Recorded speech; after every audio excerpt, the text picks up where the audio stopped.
Buenas tardes.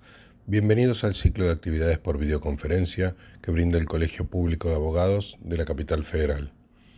Hoy, como actividad propuesta por el Café Jurídico, contamos con la doctora Andrea Laura Falcone, que nos hablará de Derecho Previsional, movilidad jubilatoria, historia, derecho comparado, posibilidades de reclamo, estimación del daño, procedimiento de reclamo. Les recomendamos que mantengan los micrófonos en silencio para evitar interferir en la locución de la expositora, y de surgir alguna pregunta, la realicen vía chat. Asimismo, de producirse un corte en la transmisión, volveremos a habilitar la misma ingresando al mismo link por el cual entraron originalmente. Ahora sí, le damos la palabra a la doctora. Bienvenida. ¿Cómo les va a todos? Me encantan estos espacios que se van generando en el colegio, me parece que es una forma de mantenernos unidos, sobre todo en un momento como este, donde yo creo que los profesionales de la abogacía, que a veces somos muy bastardeados, sobre todo los que nos dedicamos al derecho de la previsión social, tenemos que entender lo esencial del trabajo que hacemos. En particular, creo que en este momento hay una gran ausencia del Estado. El Estado decidió cerrar sus puertas prácticamente de manera completa. Si bien están haciendo algunos trabajos de urgencia, la ANSES técnicamente está cerrada, con muy poco ingreso y movimiento, pero además también la justicia está trabajando de manera muy limitada. Y creo que lo que sentía hoy, un poco en estos días que vengo trabajando casi 15 horas diarias, es qué importante el trabajo del abogado y en particular del abogado que se dedica a la previsión social, eh, porque somos profesionales que nos dedicamos a los segmentos más vulnerables de la sociedad. Y cuando el Estado desaparece, como está ocurriendo en este momento, bueno, aparece nuestro trabajo, nuestra labor en la defensa de los derechos y en buscar siempre soluciones y vías creativas ante estos inconvenientes, incluso en este momento de cierre de las instituciones. Entonces, hoy más que nunca, sintámonos orgullosos del trabajo que hacemos todos los días y démosle el valor realmente importante y transformador que tiene nuestra tarea colectiva en cambiarle la vida a cada una de las personas que asistimos.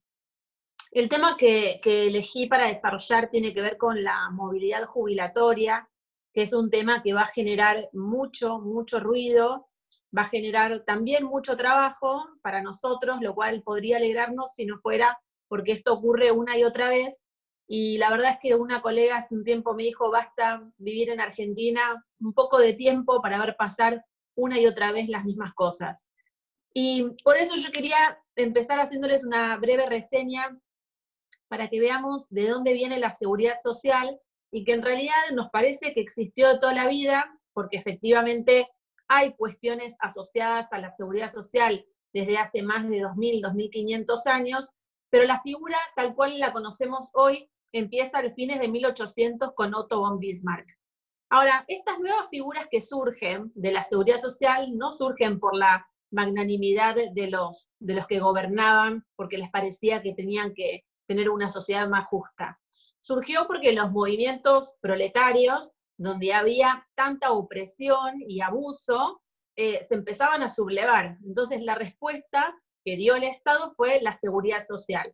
Una forma de permitirles prever con el paso del tiempo y esas contingencias que llegaban, bueno, prever esas consecuencias negativas de esas contingencias y poner un elemento que las solucionara, como podía ser un fondo de desempleo ante la falta de trabajo, o podía ser una pensión en los casos de la vejez, o una pensión en casos de invalidez, o ciertas coberturas asociadas al fallecimiento cuando una persona moría.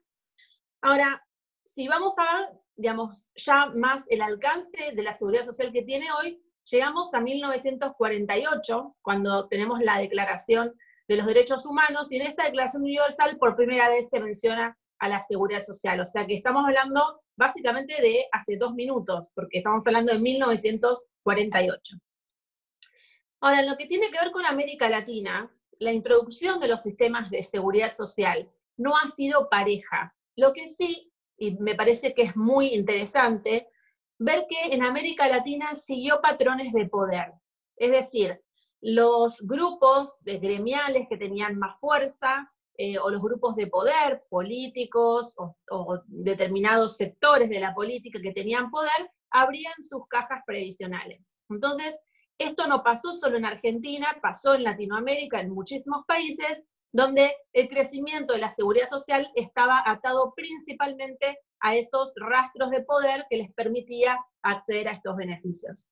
Ahora, si bien tengo mis reservas sobre la gestión que hizo Juan Domingo Perón, porque la caja en sí misma creció muchísimo bajo su gestión, pero esos fondos después fueron defolteados en la tercera presidencia, lo que sí hizo crecer mucho, llegaron a casi 2.3 millones de jubilados, lo cual era muchísimo, y bajo Onganía tenemos la primera ley de jubilaciones y pensiones nacional, en el año 69 entra en vigencia, y piensen que ahí recién tenemos una caja que aglomera por lo menos, ya no por gremios, ya no por actividad, sino 3 cajas, ¿no? La de caja de industria, que es la de los que están empleados en relación de dependencia, una caja del Estado y una caja de aportantes autónomos.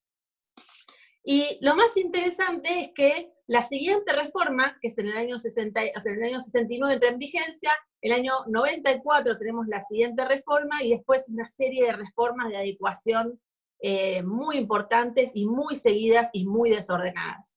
Y ahí, en esos procesos, veamos que en el caso de Europa no pasó, en el caso de Europa teníamos sistemas previsionales que tenían estas reformas pequeñas de adecuación, nosotros tuvimos estas reformas profundas que después permanentemente necesitamos ajustar. Y esta misma línea sigue el tema de la movilidad.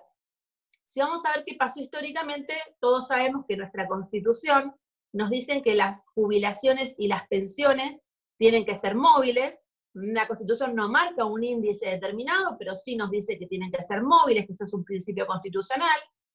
Después tenemos una ley, la primera ley que mencionaba, que ya me dice cómo va a ajustar, y bueno, ajustaba según el crecimiento de los salarios. Y fíjense que enseguida esto entra en vigencia en el 69, en el año 73 ya no podían seguir adelante con el ajuste de las jubilaciones por índice de salarios, entonces ya empiezan a dejar sin medición. Entonces al dejar la Secretaría de Comercio sin medición de este punto, no podían ajustar. Esto, como ustedes saben, entran una serie de fallos y de reclamos judiciales que van trazando todo el camino judicial, incluso con los vaivenes de la Corte Suprema, porque después, cuando empieza Menem, tenemos una Corte Suprema adicta que empieza a tirar todos los fallos a favor de los jubilados hacia atrás, después se saca la Corte Suprema adicta, empiezan todos los fallos de nuevo a favor, ¿no? O sea, la historia de la Corte Suprema también acompaña estos vaivenes. No es solo un problema del Poder Ejecutivo, del Poder Legislativo, que van legislando en zigzag, sino también que la Corte Suprema, según su composición, también va fallando en zigzag. Y fíjense que venimos de una variación, o sea, subimos las jubilaciones como varían los salarios, después tenemos un periodo sin nada, después tenemos un periodo donde no hay nada, pero tampoco había inflación, con lo cual en ese punto no se genera conflicto.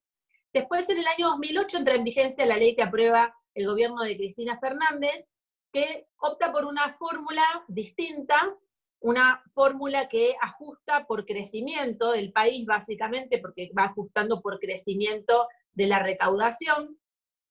Después el gobierno de Mauricio Macri la suspende bajo 14 toneladas de piedra, para los que se acuerdan, decide que esa movilidad no era la adecuada, pero con una picardía, porque en el momento en que se hace el empalme entre una ley y la otra, se come un 8%.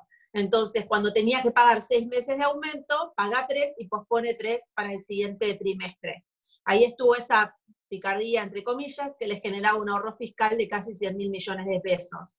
Entonces, se abandona una fórmula atada al crecimiento del país, y en 2018 entra en vigencia una fórmula que ata las jubilaciones a el crecimiento de la inflación y en menor medida al crecimiento de los salarios.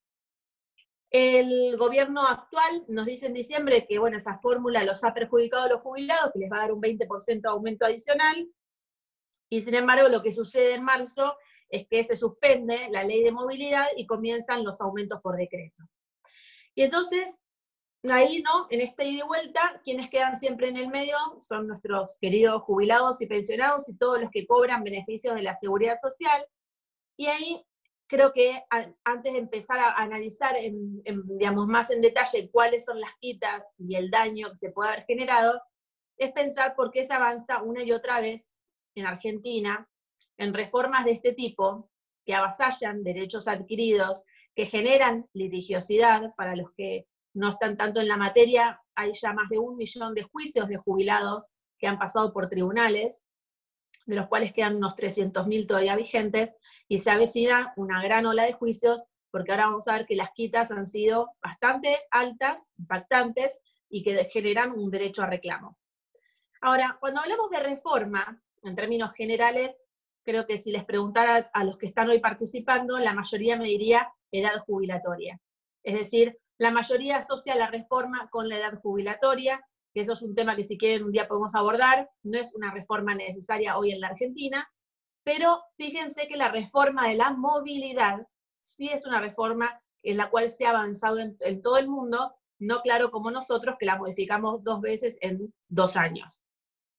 Ahora, la tendencia de los ajustes de la movilidad en todos los regímenes del mundo es una tendencia que va hacia la baja, ¿sí? Todo el mundo está enfrentando diferentes crisis en sus sistemas de seguridad social que atentan contra la sustentabilidad del sistema, están haciendo ajustes para corregir esas desviaciones, pero las hacen de una forma mucho más prolija y ordenada. Nosotros lo hacemos sin planificación, y lo hacemos sin ningún sustento estadístico ni actuarial, simplemente por una decisión de presupuesto pensando muy en el corto plazo. Y ahora me gustaría ver también, digamos, estamos hoy, como ustedes saben, con una fórmula suspendida, y va a estar suspendida solamente para los aumentos de marzo y de junio.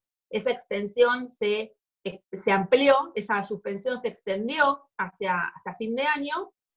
Yo creo que esto tiene mucho que ver, esto es una opinión personal, con el hecho de que el gobierno actual es más afín a una fórmula que ate el crecimiento de las jubilaciones y pensiones al crecimiento y a la recaudación del país. Y en este esquema, la verdad es que justo les tocó un año donde la pandemia nos va a sumergir en el 5.º círculo del infierno, con lo cual justamente este año la recaudación no va a ser una de las cosas que va a crecer, pero sí la inflación y la crisis económica, con lo cual optar este año por implementar una fórmula que ajuste las jubilaciones conforme el crecimiento de la recaudación hubiese sido un suicidio colectivo. Entonces se extiende la suspensión de la ley de movilidad hasta fin de año, y el Congreso, que está parcialmente abierto, va a estar digamos, determinando cuál va a ser la nueva fórmula más adelante. Ahora, pensemos un minuto en base a lo que nos dice el derecho comparado, porque nosotros somos abogados y sabemos que el derecho comparado siempre es una guía. ¿Para qué vamos a inventar algo si podemos ver también qué es lo que pasó en el mundo y qué es lo que funcionó y no funcionó en otros países? Si bien las culturas y las idiosincrasias son distintas, puede ser una guía siempre útil. ¿Cuáles son los países que ajustan por índice de precios? Es decir, veamos dentro de los países que están en el OCDE, cuáles son aquellos que ajustan sus jubilaciones y pensiones conforme van creciendo los precios, porque en definitiva, como ustedes saben, la movilidad jubilatoria es lo que me permite mantener el poder de compra, el poder adquisitivo con el paso del tiempo de esos beneficios. Bueno, ajustan por precios. Bélgica, Francia, Italia, Austria, Estados Unidos, Canadá, España, entre otros países. ¿Cuáles ajustan en una combinación como la que teníamos nosotros, ¿no? De fórmula que combina cómo crecen los salarios y cómo crecen los precios. Bulgaria, Croacia, Chipre, Latvia, Luxemburgo, Malta, Hungría, Polonia, Rumania y Eslovaquia. ¿Cuáles ajustan por índice de salarios? O sea, suben los salarios y en la misma proporción suben las jubilaciones. Dinamarca, Alemania, Holanda, Suecia, Reino Unido, México, Islandia, Japón, Corea y Vietnam. ¿Cuáles son los países que ajustan con índice de crecimiento de recaudación del país? República Checa, Estonia, Finlandia, Eslovenia y Suiza. Son muy poquitos, es la opción menos utilizada.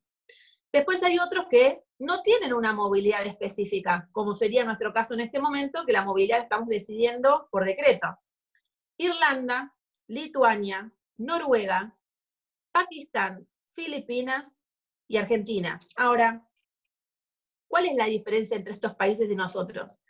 Bueno, Irlanda no tiene una movilidad específica, pero tiene 1% de inflación anual.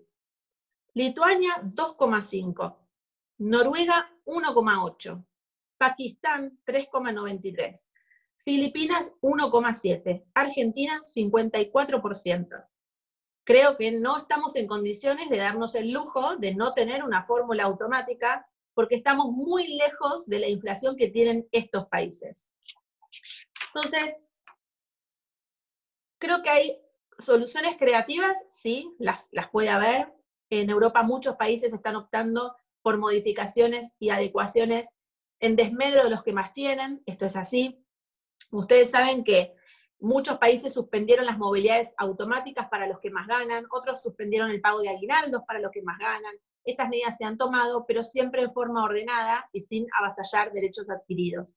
Sobre todo que no son reformas que se hagan retroactivamente, como pasa en la Argentina, y la retroactividad de estas reformas es el sustento de su inconstitucionalidad.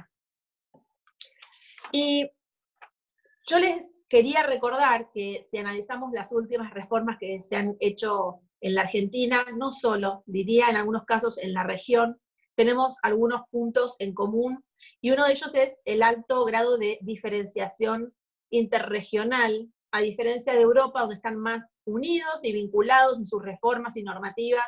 En lo que es América Latina, cada uno toma sus decisiones y va para donde quiere.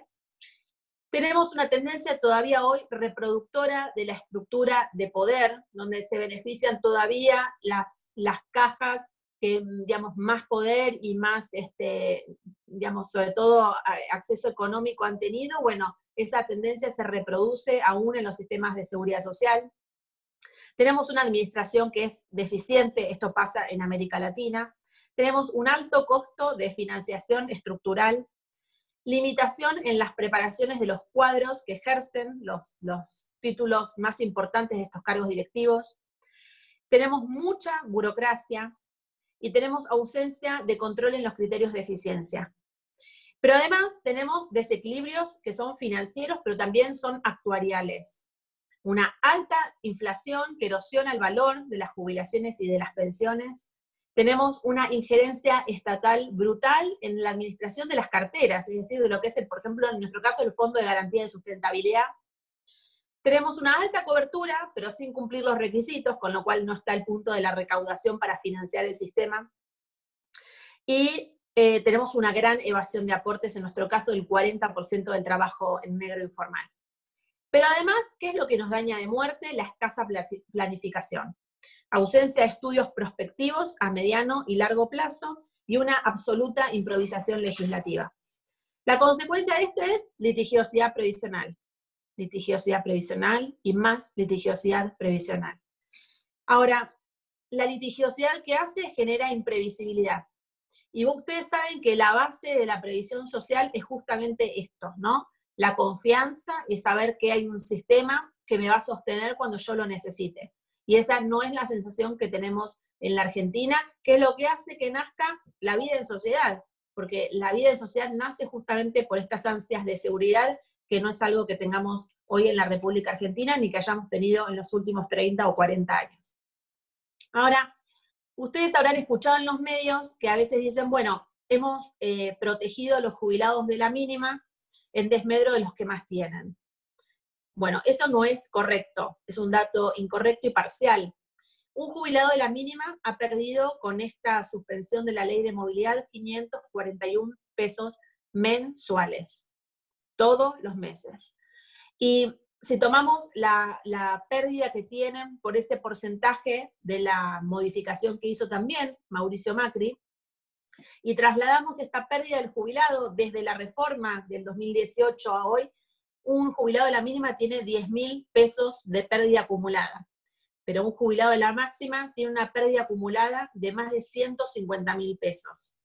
Y La verdad es que un jubilado de la máxima nos puede parecer que es un potentado, porque bueno, en el país de los ciegos el tuerto es rey, pero la realidad es que un jubilado de la máxima cobra arriba de 103.000 pesos y le han confiscado 14.000 pesos mensuales en estos 2 aumentos suspendidos, reemplazados por un porcentaje. ¿Por qué? Porque la movilidad, y este es el sustento del reclamo, la movilidad de los meses de marzo y junio ya estaba devengada.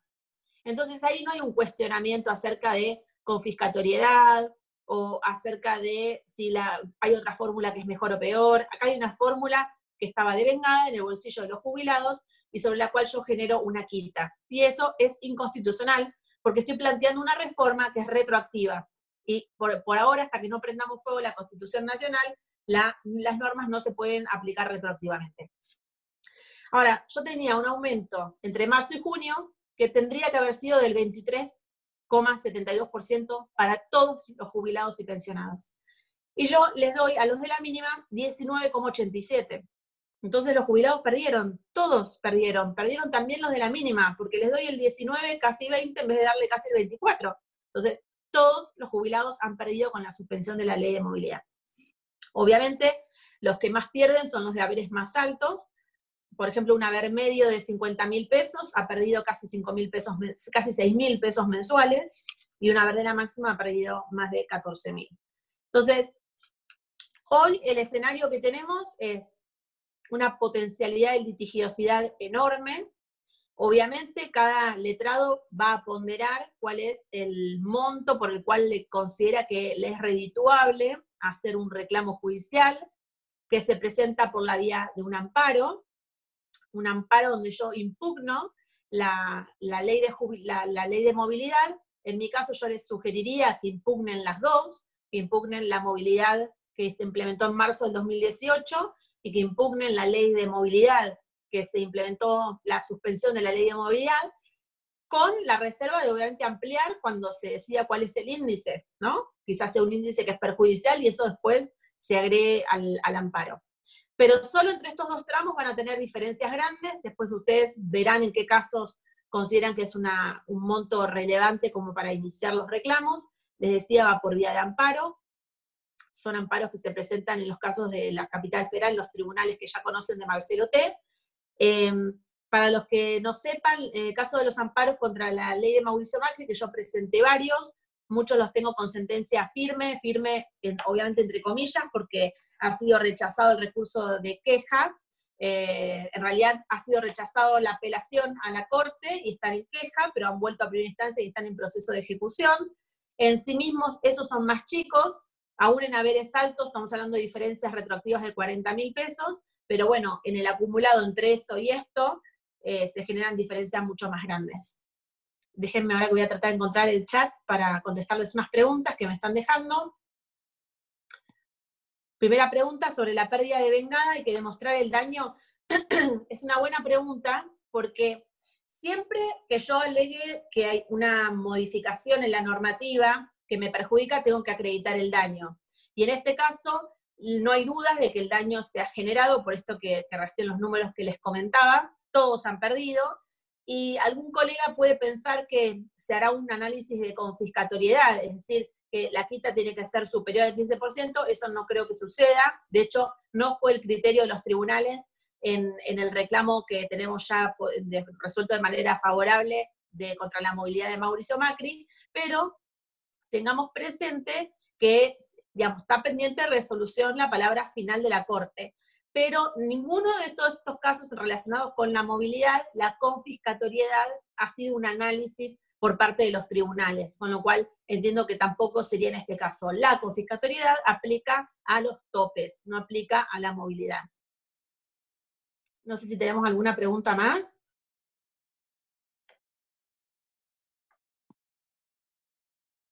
Bueno. Espero que les sea de utilidad lo que hablamos. Hoy por hoy es muy fácil, digamos, determinar el daño. Es esto, por escalas de haberes. Les sugiero esto, que vayan por vía de amparo. Les sugiero que no pongan más de una demanda por, digamos, más de un actor por demanda, los juicios colectivos siempre terminan siendo engorrosos, largos, dificultosos, sobre todo son actores mayores, con una probabilidad de que no vean el resultado del juicio en vida, y esto implica que cada vez que alguien fallezca es una sucesión. Entonces les sugiero, presenten una demanda por persona, sean criteriosos, piensen que esto con lo que empezaba, que me parece que es muy importante, del rol fundamental que tenemos en la sociedad hoy nos teme, se cuida de nosotros cuando nosotros deberían acudir a nosotros para que los ayudemos a defender y ejercer sus derechos. Entonces, siempre acuérdense que los derechos no se reclaman, los derechos se ejercen, y para eso nosotros tenemos hoy un título. Y recordarle a toda la sociedad que ese es nuestro rol fundamental. Me parece que eso es muy, muy importante para empezar a revalidar esta profesión que se encuentra muy desprestigiada. Para los que tengan dudas, bueno, ya me conocen, estoy ahí en las redes sociales, me escriben, no tengo ningún problema, y los voy acompañando en lo que necesiten, ¿sí? Muchas gracias.